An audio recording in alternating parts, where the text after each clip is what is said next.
राज्याचे तत्कालीन मुख्यमंत्री तथा राज्याचे सध्याचे उपमुख्यमंत्री एकनाथ शिंदे यांनी उद्योगमंत्री उदय सामंत यांना एमआयडीसी उद्योग व्यवसायास चालना मिळण्यासाठी निधीची तरतूद होण्याबाबत पाठपुरावा केला होता। या निधीतील काही रक्कम ही सोलापूर महानगरपालिका आणि जिल्हा नियोजन समितीच्या माध्यमातून दिली जाणार होती। त्या निधीतून ड्रेनेजच्या कामासाठी तब्बल 3.5 कोटी रुपयांची तरतूद करण्यात आली असल्याचे मनीष काळजे यांनी सांगितले। ते काम आता अंतिम टप्प्यात सुरू असून लवकरच ते पूर्ण होईल असे काळजे म्हणाले। त्यानंतर रस्ते पथदिवे यासाठी 30 कोटींचा निधी मंजूर करण्यात आला होता। त्यामुळे यातील 25% अनुदान हे सोलापूर महानगरपालिका आणि जिल्हा नियोजन समितीनेच दिले होते। त्यामुळे येथील विकास कामांसाठी मनीष काळजे यांच्या पाठपुराव्यानंतर प्राप्त झाला आणि विकास साधला गेल्याचा दावा काळजे यांनी माध्यमांशी बोलताना केला। याच विकासाच्या मुद्द्यावरून आता राजकारण तापताना दिसत आहे। याच विकासाच्या मुद्द्यावरून सत्ताधारी आमदार श्रेय घेण्याचे काम करत असल्याचा थेट आरोप मनीष काळजे यांनी केला। याच विकास कामांसाठी आपण सातत्याने पाठपुरावा केला। त्यानंतर अक्कलकोट रोड एमआयडीसी परिसराचा कायापालट झाला असल्याचे काळजे म्हणाले। तत्कालीन मुख्यमंत्री तथा सध्याचे उपमुख्यमंत्री एकनाथ भाई शिंदे यांनाच हे पूर्ण श्रेय जाते। त्यांच्या नेतृत्वात आपण या परिसराचा विकास करू शकलो। असे असताना सध्याचे आमदार देवेंद्र कोठे कसे काय या कामाचे श्रेय घेऊ शकतात असा संतप्त प्रश्न मनीष काळजे यांनी उपस्थित केला। यावरून आता राजकीय वर्तुळात चर्चेला उधाण आल्याचे प्रथमदर्शनी दिसून येत आहे। मनीष काळजे यांच्या या आरोपानंतर आमदार देवेंद्र कोठे काय प्रतिपादन करणार याकडे सोलापूरकरांचे लक्ष लागून आहे।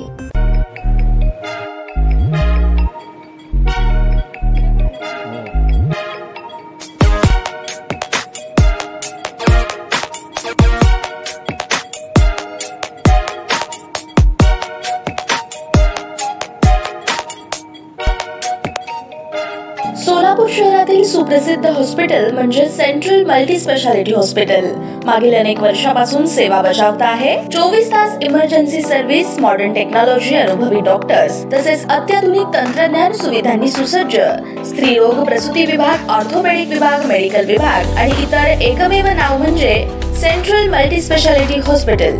पत्ता गणेशपेठ शॉपिंग सेंटर, मंगळवार बाजार, सोलापूर। ताज्या बातम्या पाहण्यासाठी प्राईम महाराष्ट्र न्यूज चॅनलला सबस्क्राइब करा।